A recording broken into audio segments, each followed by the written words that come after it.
Bonjour à tous, merci à vous de nous retrouver pour la suite de la formation en ligne, évaluation et implémentation de la CAA. Nous allons parler encore un petit peu des différentes méthodes que l'on peut mettre en place lors de l'implémentation. Nous allons maintenant développer ce qui est important de considérer quand on va utiliser des méthodes s'appuyant sur les compétences du communicateur en communication alternative et augmentée. Pour comprendre cela, il faut avoir quelques points de repère concernant la compétence communicationnelle et les différents niveaux que l'on passe quand on est un communicateur en CAA. Et puis surtout, il faut connaître deux principes qui guident l'implémentation s'appuyant sur les compétences. Il faut enseigner plutôt que tester et s'appuyer sur les intérêts dès que c'est possible, tout en veillant au comportement. Dans cette vidéo, nous allons parler de ce qui concerne la compétence communicationnelle. Les travaux de Janice Light et de David McNaughton nous ont appris qu'un communicateur en CAA doit développer simultanément différents domaines pour atteindre une compétence communicationnelle efficiente. Tout d'abord, le domaine linguistique, c'est-à-dire les connaissances en vocabulaire, syntaxe, morphologie, mais aussi en littératie de notre langue. Le domaine opérationnel, c'est-à-dire tout ce qui relève de la manipulation de l'appareil et du logiciel qui compose le dispositif de CAA. Le domaine social, comprenant tout ce qui nous permet d'adapter le langage au contexte physique et humain. Le domaine stratégique, qui comprend tout ce qui doit être mis en place pour compenser le fait de communiquer autrement, ce qui n'est pas une mince affaire. Et enfin, le domaine psychosocial, qui est la capacité de surmonter le fait d'être porteur d'un handicap de communication et de devenir son propre avocat. Parfois, on utilise un peu le terme résilience, nous, et qui se développe de façon transversale au travail dans les 4 domaines précédents. Eh bien, vous savez quoi? La clé de la réussite, c'est de viser tous les domaines, ce qui est formidable parce que comme ça, on n'a même pas besoin de sacrifier quoi que ce soit, tant mieux. Dans les applications linguistiquement robustes, les outils du langage sont organisés de façon à soutenir le développement des différents domaines qui composent la compétence communicationnelle. À la page 46 de Pathways pour Core First, vous pourrez télécharger un guide complet sur l'organisation du langage de Snap Core First et visionner une vidéo brève qui vous donnera des points de repère. Regardons maintenant les outils qui sont mis à notre disposition par l'organisation du langage dans Snap Core First. Vous retrouverez les outils permettant de créer des phrases originales et imaginatives grâce au langage libre et des phrases rapides permettant de s'engager efficacement dans l'interaction ainsi que tout ce qui est utilisé lorsque l'on papote dans un contexte que nous connaissons bien et tout ça, ça compose le langage préformulé. Certains de ces outils, en fait, ils s'utilisent absolument partout et tout le temps, ce qui est le cas des mots de base qui comprennent les mots les plus fréquents de notre langue. C'est un socle d'environ 400 mots, hyper important parce qu'on mobilise absolument tout le temps dès qu'on fait une phrase. Et du clavier qui donne accès à des outils linguistiques communs à tout le monde, donc les mots les plus fréquents et puis les lettres. Et les phrases rapides qui ponctuent notre discours et nous donnent une grande puissance interactionnelle. D'autres outils de langage s'utilisent dans des situations spécifiques, comme les listes de mots, par exemple, qu'on utilise dans le langage libre afin de préciser ce dont on parle, ou bien les sujets de conversation en contexte. Dans les diapositives suivantes, 3 photos vont être successivement proposées à votre expertise. Pour chacune d'entre elles, vous pouvez mettre la vidéo sur pause et répondre à la question qui vous est posée, qui est exactement la même pour chaque photo.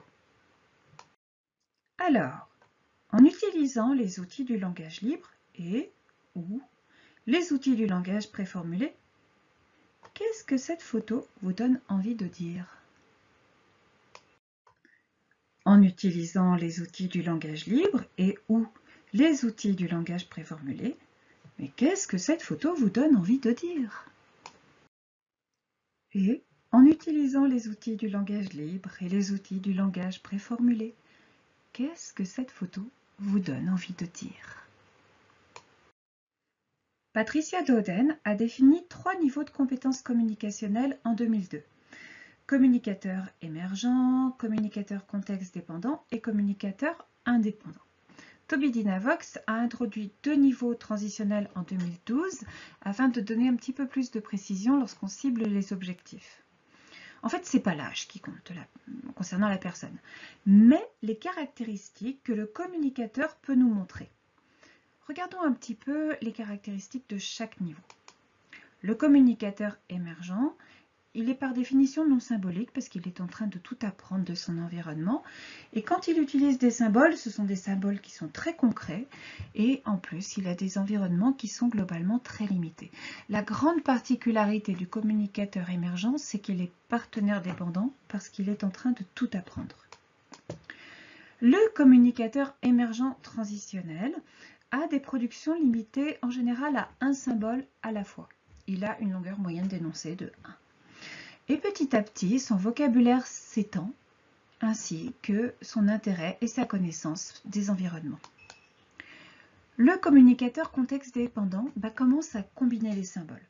Sa longueur moyenne d'énoncé s'étend et il accède à la grammaire, ce qui est absolument extraordinaire. Son vocabulaire augmente, ainsi que son indépendance. Le communicateur transitionnel dépendant fait un truc extraordinaire, il s'approche tout doucement de son niveau d'âge. Et le communicateur indépendant, en fait, il est au niveau de son âge, et notamment en ce qui concerne la littératie.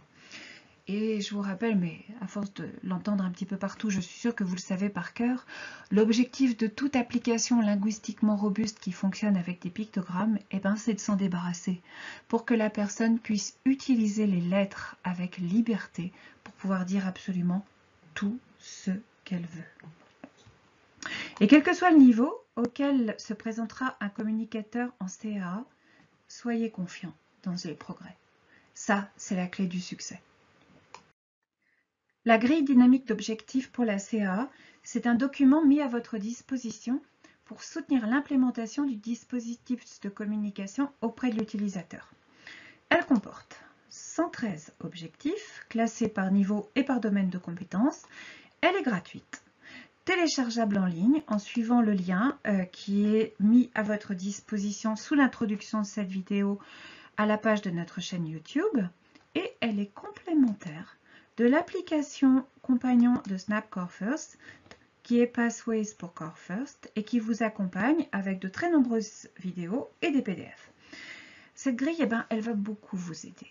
En particulier à élaborer des activités s'appuyant sur les besoins et les intérêts de l'utilisateur de CAA qui vont soutenir le développement des objectifs que vous voulez atteindre pour chaque domaine de compétences. Vous pouvez vous fabriquer un tableau aide-mémoire des différents objectifs que vous voulez atteindre et des activités que vous voulez mettre en place pour cela. Par exemple, voici un modèle très simple que vous pourriez reprendre aussi bien pour Snap Core First que pour Snap Scene. Les deux peuvent porter le développement des 5 compétences définies par Light et McNaughton. Et même si jamais nous ne travaillons pas directement sur le domaine psychosocial, nous pouvons avoir des points de préoccupation qui peut être intéressant de noter dans la dernière colonne. Prenez un petit peu de temps, s'il vous plaît, pour vous demander quels bénéfices vous pourriez tirer de l'utilisation de la grille dynamique d'objectifs pour la communication alternative et augmentée, vous-même et votre équipe. Voilà, nous avons commencé à parler des méthodes s'appuyant sur les compétences. Il y a encore beaucoup à en dire. Alors retrouvez-nous pour la vidéo numéro 8, dans laquelle nous parlerons de l'importance d'enseigner plutôt que de tester.